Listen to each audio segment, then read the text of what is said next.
Hey guys, welcome back to part 2 of how I design my garden. So this area right here is the one I'm going to be tackling today with you guys. I have an idea in my mind.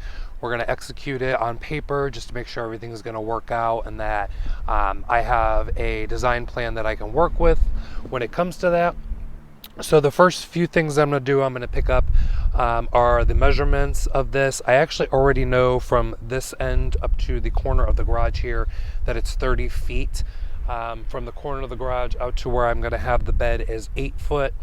The path is 4, so I know that I can pick out the rest of the bed here. I do need to figure out what the length of the shrubs are to where they stop. Then I also need to find out right here where this river birch is, where the center is for that, so I can mark that on our paper as well. A few other things are, I know from here at the corner to the back, if you haven't caught on, I've already tried to do this video once. Unfortunately, the microphone wasn't working, so I'm back out in the cold doing this. So I've got some of the measurements that I'm going to go for. So this will be a total of 8 foot with a 4 foot wide walkway. We'll actually be bringing it in here. And then from here, I believe it's 4 foot. The length of this bed is another 30 foot plus the 30 foot there. It's 4 foot deep, 4 foot wide, and then it goes into our bed, so I know just the exact measurements from that. The whole layout is basically a perfect rectangle is what we're going to be working on, which is perfect. It's easy enough to put stuff down on paper. So the few things that will be staying here are the line of views, the river birch I have here. This area was a dumping ground for a number of plants that I acquired last year. So they're going to be moved out and we're going to start from scratch. The other things that will be staying, possibly the butterfly bush. I'm not quite sure about that. We need access to the gate over here, which is where I have a rain barrel, and then that's where we keep some of our hardscape items. Until they're all gone, I need access to that point, which hopefully this will be the year that they're all gone. And then we also have a mimosa tree back here up against the fence that's not in, obviously in leaf right now, but it is supposedly, it was a purple variety that had gone back down to its graft area, and it's given me a purple sheen, but it's not full purple, and it has not bloomed since placing it here. So this will be season, we moved in here in 19, so this will be year 3 for it. So if it does not bloom this year, I'm probably going to be taking it out, and then I'm going to be replacing this area with another continuous hedge, but we'll talk more about that. Kind of want to show you the area. The other thing that you're probably wondering what this line of pipe is, this is an electrical line that we had to repair this past fall. It got too late in the season. It started raining a lot more, and we were never able to get it underground, but we also knew that we were going to be piggying off of it a couple areas, so it was another reason why we didn't end up putting it back under. Check your local areas for electrical codes. With the exposed wire that you see here, it has to actually be a foot down. The previous owner only had it down probably 6 to 8 inches, so that's why I was able to strike it. I probably would have struck it at 12 inches as well. I did not know this line was here when we moved in. Initially, I did find out that it was here when I was working on the side bed for the garage. If you can't tell, I'm trying to hide my microphone from the wind. But also, so we're going to be putting in an outlet right here off to my right, which can be modified anywhere that I choose, so I'm not going to be worrying about that in today's sketch. And then we're going to be running a line over to this way because we do have another item that we need electricity to. So just a quick little view over. Also the container over here, if you see that, that is actually covering up a perennial banana tree, which will be moved again this year. Other than that, so we just have a line of views, a river birch here, and then the mimosa tree, and then we have a number of other items around here as well that will hopefully find new homes, because I do have plans for them in another section of the garden that I've been making lists for. So I'm just going to double check my measurements, and then we'll head inside and get it on paper.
So we're back up in my office area where I'm going to work and do some of the design work. So a few things that you're going to need in order to do this. I mean, you don't need it, but it's really, really helpful.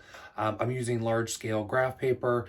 You need a pen and pencil. You're going to use the pencil to start out the drawing, and then you're going to finalize it with the pen. You can also opt in for some colored markers, pencils, whatever the case may be. If you got some crayons sitting around, this is literally nothing.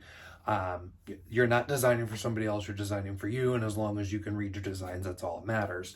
I always suggest getting a ruler. It helps keep lines crisp and clean if you're into having those types of borders.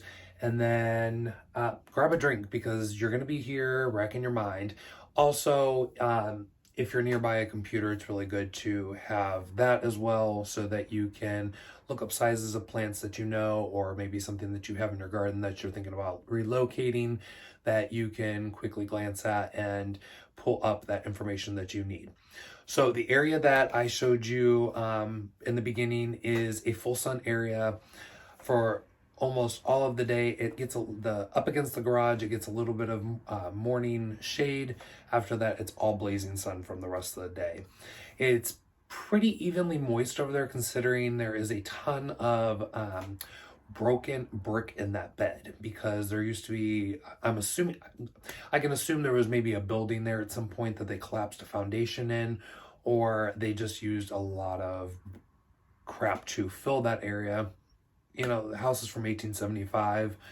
Who knows what they did at the time, but in that time frame, I've had to deal with a number of bricks. And as I dig and put plants in, I take out the brick that I can, and I just kind of put them in a pile, and we'll figure out what to do with them at some other point. So in this process, I'm just going to lay out the lines. I've actually already got the main lines drawn. It's taking up 2 pieces of paper. So I'm going to put some tape on the back of them just so that it doesn't move. And then I'll talk you through what my plan is, how I'm laying it out, and all that fun stuff. So let's just dive right in. Okay, so you can see here that I just have the large graph paper. I've already marked out our lines. I've got a wrinkle here, which will drive me nuts. I just used some tape that I had available on hand to tape these. Hopefully it doesn't get that paper too thin, or we gotta start all over again, because I'm OCD here. Okay, I think we're good. Okay, so because my graph paper, I use the rule of 2 squares. We'll bring it here. 2 squares equals 1 square foot. So 2 by 2 by 2 by 2. That's 1 square foot. So each larger square equals 4 square feet. Or 2 square feet. So what I need to do is, referencing back from our list of measurements, I've kind of put a few marks here and there. So I know up here, make sure I'm all within screen here. So right here is our gate. So I'm just going to put a little slash here, knowing that this is my gate, and I'm just going to write out gate right here, which this line indicates this is the side of the garage.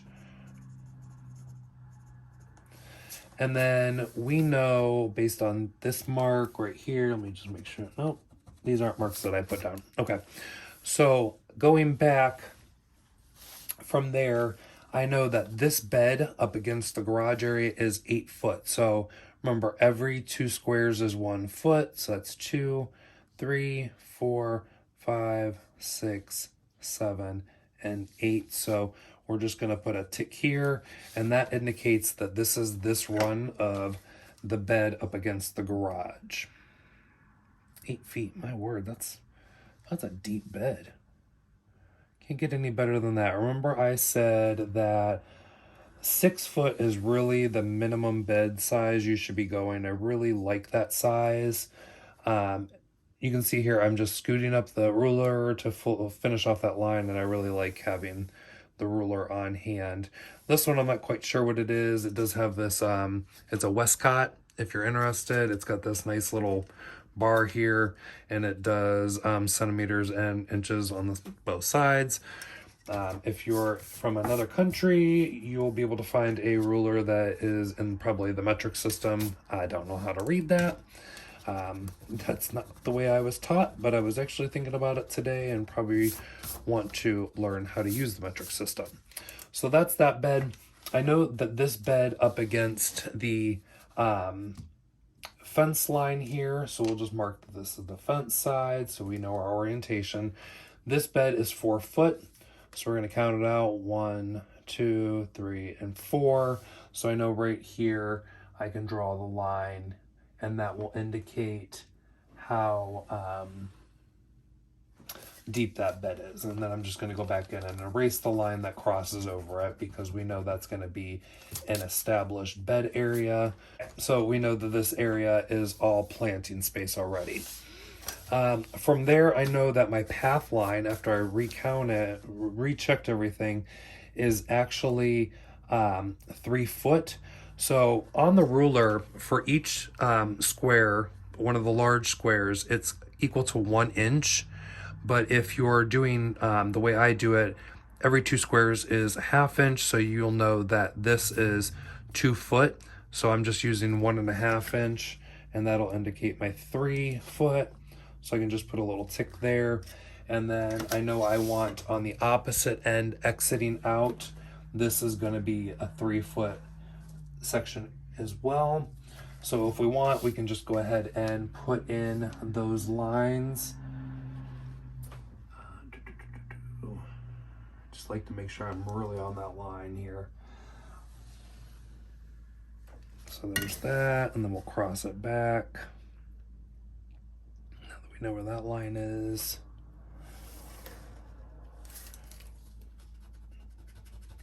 Erase that one. All right, so here is the basic setup of this flower bed. I feel like it's slightly off. I feel like this area, I didn't measure something right, so I'm just going to go back through and double check. So we have a 4 foot opening, so we have 1, 2, 3, 4, and then we have, this should be 25. So if I take my ruler here, 12.5 times 2 would make it 25. And then I should be roughly 30 feet on this. We know we 8, 3, so that's 11, 12, 13, 14, 15, 16, 17, 18, 19, 20, 21, 22, 23, 24, 25, 26, 27, 28, 29, 30. Okay, so from there we need to mark out our hedges,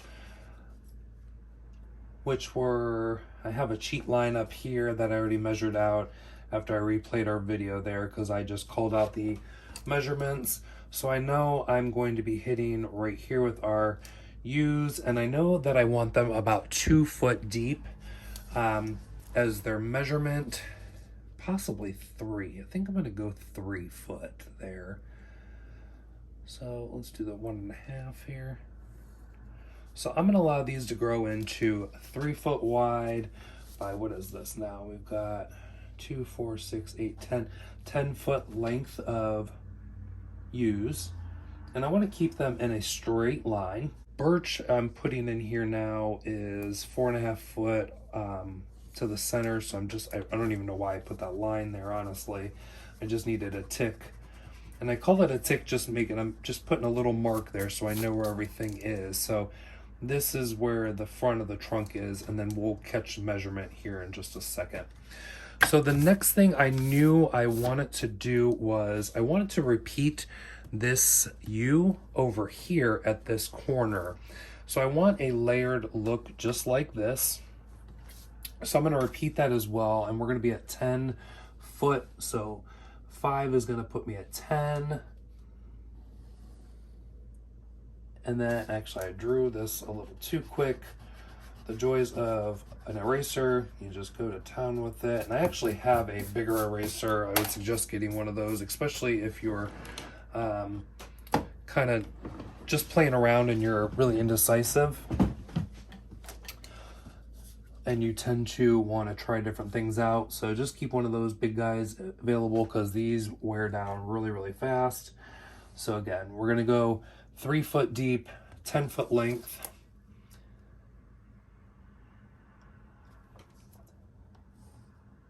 Okay, there's that. Okay, so I've got some stuff down on paper, and I'm going to kind of walk you through what we've got here because I wanted to speed this up because this can take some time and I don't want to keep you here forever. So I drew out all the bed lines. So this is against our fence area. This is the bed up against the garage, and this is the one that's in the center. This is the river birch that we talked about in the opening. This is going to be the path that goes in and out. So this is going to connect off from this area is going to connect off of from where the gate is, and then this will lead us all the way back over to where our future greenhouse is going to be, that we are still in the works of designing and planning. So I talked about the U's that we already have currently in the bed, and I got the measurement there to bring them out. What I want to do is I want to create this area to be a little bit modern, contemporary with a meadowy feel. So I've got another set of U's that I'm going to flank here. So we're going to have like an asymmetrical design. And then we're going to do a water feature here, which is a resin container that I picked up off of Facebook Marketplace for 50 bucks. It is a resin container that would be used for a planting at a commercial site such as like a hospital or other type of building like that. That's actually where it came from. So we're going to transform that into a water feature for in the center. It is about 5 foot wide and 30 inches tall. So that's going to be the center point of my design here. I have been looking for an object to actually meet up with this. I don't have a compass. I don't have anything to draw that size circle to get it just right, but I will here shortly. Now you can see I've already laid down a couple squares in here. Now these are some perennials that I've already chosen. Some are still to be determined. Others are going to be a vast amount of annuals, and I'll talk you through that here in a second. But I have labeled them down in my area right here. I've got the purple ones are going to be Blackhawks grass, and I've abbreviated them with BH, and then I've listed how many I need. This one is going to be Alaskan Burnet AB, and I need 7 of them so far. I'm actually looking at this and realizing I can add a few more. Because the blooms are smaller, the plant is a very open plant in the, an open architectural plant as it is. It's not going to have that volume that you would think that a single individual plant would be. So scattering them in and about is going to be my best option. But what I do is I take the actual size of the plant, which Blackhawks gets about 2 by 2. The Alaskan Burnet gets about 1.5 feet, 18 inches. So I just follow, just make those squares. A lot of people just be doing circles, section out this whole area and then add another plant. We've seen that before, which works, and I've seen it done. I need to know just how many plants I need for an area, and that's why I do it this way. You can see I have a river birch right here. This is not the actual size. These will get about 45 feet wide. I think I discussed that earlier, but 45 feet wide and very tall. So eventually this area is going to become shade. So we'll have to take out some of these plants and redo this area. So for the rest of this bed, I'm going to add in probably a couple more of the Alaskan Burnets because, like I said, they're not a very dense plant, so you're not going to get that impact from them, but they're an unusual bloom that I really, really like. So I'm just doing 3 by 3 square on that one. Again, these are 18 inches and we are 24 inches for 4 squares. So that brings me right out to where I need to be. Just make sure you label your squares just so you don't forget. I think I mentioned earlier that this area is going to be a dark purple, ruby reds, black foliage type of planting, and I'm really excited to try this out. So these are going to be the flowers that I'm trialing this year for the flowers that I'm going to be growing for our wedding. We had plans to get married this year, but some things have popped up and we have had to reschedule We're not upset about it. It just gives us time to make sure that these are really right flowers and then to get some other things situated. But is what it is. We're going to have some fun with this, and we're going to use this bed to trial out all of these. Cut. So in this area, I've got a list of annuals. You can see that this new puppy of ours has gotten a hold of this. So we're going to be doing Korean meadow rue, Lismachia astropurpurea, possibly some butterfly weed, maybe wild lupine. Love grass was going to be our matrix of grass throughout this. I have that growing right now from seed. I actually might need to order some more in. Snapdragon, Royal Burgundy.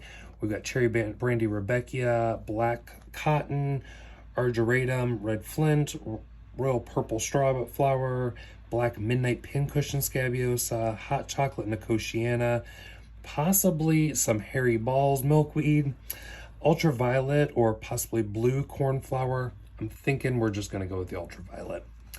Purple Prince Zinnia, Queen Lime Orange, and Double Click Cranberries Cosmo, and Robenza Cosmos. So I'm not necessarily worried about any of these mixing, cross-pollinating, because I'm not going to be collecting the seed from them other than ones that I know that are single species out here. But I'm going to use all available space to keep this color pattern going.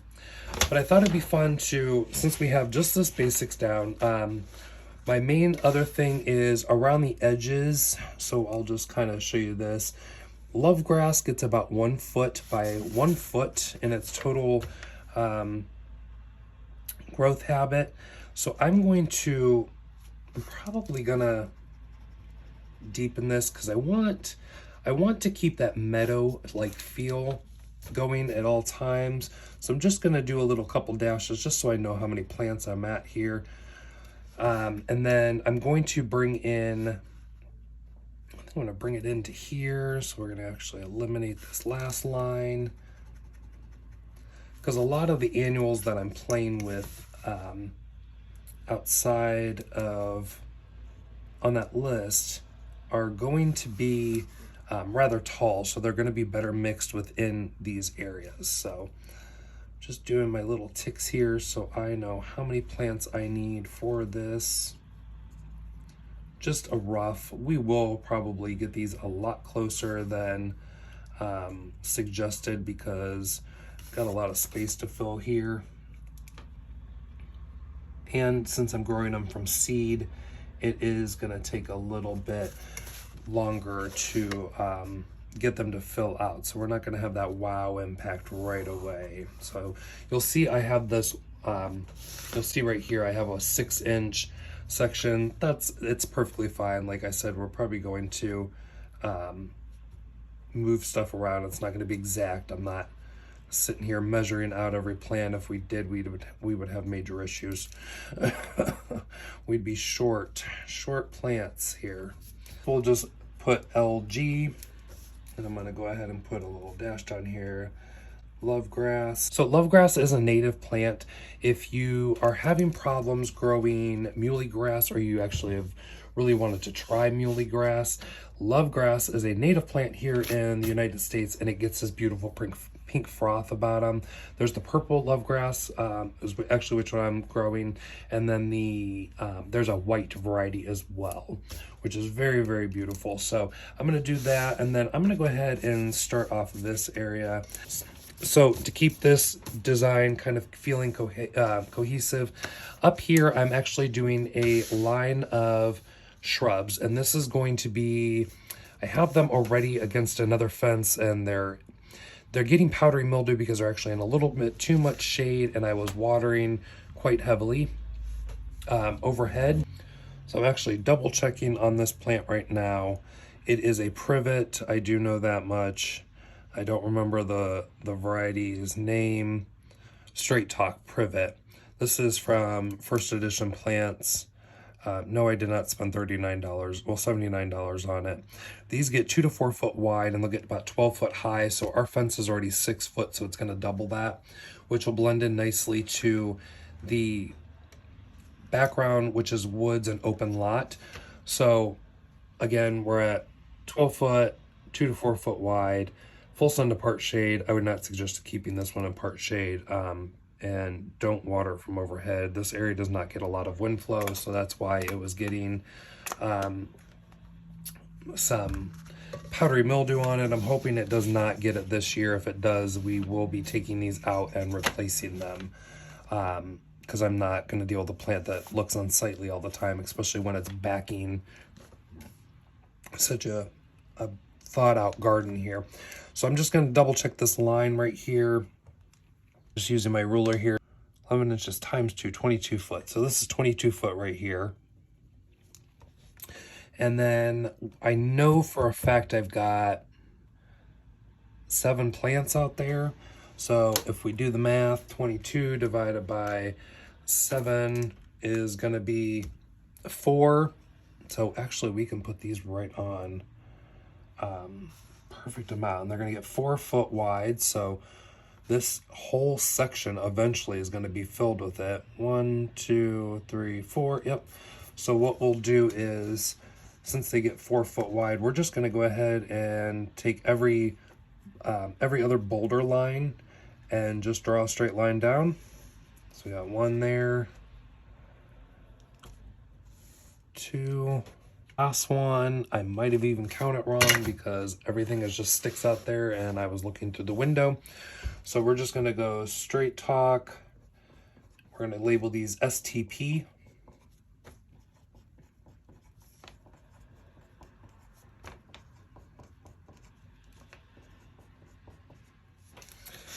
And then we're going to go back down to make sure we mark this in our key over here. So these are straight talk. Privet. So now we have these barriers. This is going to give you a sense of coziness as you walk through. It's a plain hedge. It's a plain backdrop. It's nothing going on crazy right here. That way that when you're walking through this area, your attention's always on getting the view in different angles of this bed and being able to, you know, take the time to interact with seed heads, beautiful, you know, flowers and different textures within the bed, and, you know, find peace with the water feature. So another thing that I was even thinking about, we do need to address a type of landing here. So I'm going to just draw a 2 foot section here because I'm trying to make sure I get this in frame for you. Okay. So I'm just going to draw a 2 foot section here. This is just a landing pad for the gate area.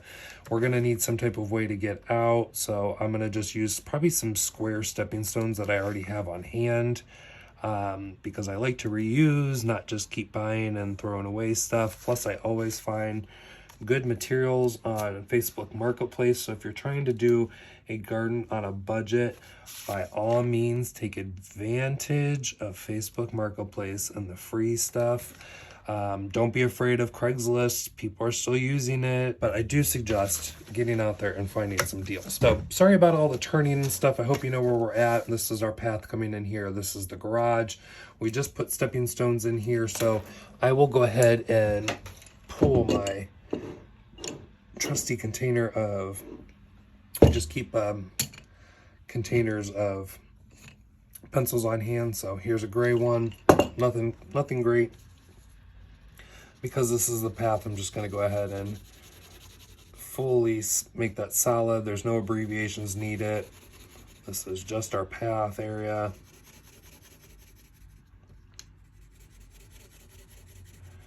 One thing I will tell you is when I'm looking at some of these, when I'm working on some of the designs, if I know that foliage is going to be different, actually like hues are really more of a darker green. So using a darker green pencil is going to help you determine whether or not, you know, you need some contrast with the stuff, with your foliage and whatnot.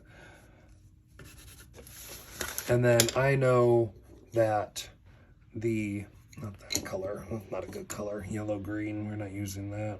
This is jade green. That the privet is actually more just a common medium green, so I'll just use this to emulate that color. So over here, viewing out from our future greenhouse, you're going to be able to look across. And right here is pretty much the peak of our garage. There has to be some symmetry. If I could, I would have moved this over perfectly centered with this, but then that would mean all of this would have been shifted over, and now we're moving bed lines that are already there and we're trying to repeat grass. I can deal with this, possibly. We'll see how it goes when we get to that point, but from here, I need to figure out what we're going to be doing here. This is a prime opportunity to add a bench or some bulky planting, but I really think a bench would look really, really nice. That way you can kind of just sit back and enjoy your view.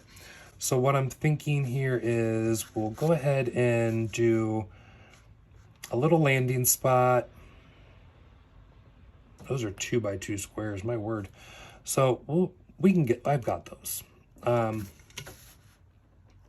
We're gonna make this a 2x2 area for a landing. Not a 2x2, but 2x2 stepping stones. We're gonna do a total of 3 of them.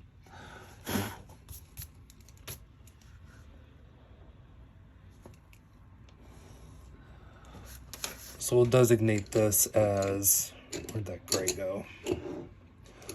We'll designate this as a seating area. And then behind it, we want to do something interesting. I think I'm just gonna stick to Sweet Summer Love Clematis by Proven Winners. So we'll do a trellis system. I'm just gonna bump this out 6 inches from the wall just because I think that's gonna be my best bet. I left 2 marks off to the side here. And we'll just kick it back in. That'll be our trellis, and then we'll just right in here, Sweet Summer Love. Okay, and then that's gonna be purple. So we're just gonna make this little 6-inch section, since they don't take up much space, all purple. So this area I'm gonna go ahead and leave open for excess annuals to complement this whole design. And then since we're just using annuals that we're growing from seed, we're really doing this whole area relatively cheap. Pennies on the dollar. I mean, so far I think I maybe have $50 in plants invested in this as far as what I'm growing from seed. So that's the Alaskan Burnet and all the annuals, including the grasses that are around here. I'll have to pick up a few more used, which I know there's a local place off that I found on Marketplace that I can get these for $5 a piece. I already bought these, so I'm just the Straight Talk privet. I've already bought these, so I'm going to be able to just go in and transplant those. I'm using pavers that I already have for in these areas, and again over here. I'll have to invest in 2 more clematis and figure out a trellising system, which I'll probably use possibly cattle panel, or maybe find something else that would work for this section. I'm thinking cattle panel will be more than plenty fine. And then I could, what I will do is I'm going to add in just a little bit of that love grass, because I do really love me some of that love grass, and I'm hoping and praying that I ordered enough, and I'm starting to think I didn't, so I should probably get on to ordering more before they're all sold out. Search for a nice little bench to be in this area. And then since this area kicks out over here and this goes into a whole nother bed that I haven't figured in yet, because this stops pretty much halfway through, what I'm going to do is I'm just going to go ahead and bring that love grass just about here, and we'll just call it a day on there. We can figure out more from there. But I probably will be repeating in some more of this Alaskan Burnet, Black Hawks, and then the number of annuals that I've already told you about. So this will get us going. We'll do a pea gravel path through here, and then we'll do a transition step through here. Actually, I can tell you for a fact, this will be the transition step here. And then I'm not going to have a transition step over there because that area will as well be in gravel. So we'll just give this a little bit of gray color so we know. And then we probably do want to give that love grass some color too. It's just a little bit of color so we know we've already blocked in these areas. All right, so we fudged a circle on here so you can see now. That'll be where the water feature is. So I'm hoping I'm not disappointing here. This is kind of just like some idea that came to my mind, and this is how I wanted to start working on it. Obviously, it's not a full thought out design and, you know, something that probably you were expecting. It's a little more modern in design. This still can be applied into a formal way and still be used in a cottage way. This is easily brought into, I think, any style garden if you really want it to, that you see on paper. But it gives you an idea of how to layer in what the, you know, what your feelings will be. You know, you'll be a sense of cozy here, but you'll be, you know, your eyes are still going to be brought into this. You're going to be opened up into a section and given an option to rest and view. You're going to have sound. You're going to have shade eventually. There's a bit of playfulness here with the design of the yews. There's still access point to the areas that I need to get into. A beautiful show of clematis that I'll be able to see across the meadow from the greenhouse over to an area, you know, to sit and actually smell. I believe this clematis is a scented one, super easy to go, cherry vanilla scented summer blooms. So, I mean, you're going to have that. There's some other shrubs that I may play around in to give the, give some scent in the area that will transition if we, if and when this river birch does get much larger. I expect it to put on its growth this year. But as of right now, I think this is where we're going to lead off. I hope you guys have had fun just kind of seeing how I work through a design and kind of how I think about things. And this is actually a design for the yard this year. So we will get to see this come to fruition, hopefully, within just a few months. I mean, we are literally we're at the beginning of March now, and we are going to be out in the garden this week. We're going to be in the upper 40s, low 50s, and it's time to start cutting back the garden. So we're going to get into that, and we'll show you each bed as we go through them, talk about what's in the beds, and get started from there. So I hope you guys have a fun time designing your gardens, and we'll see you in the next video. Bye.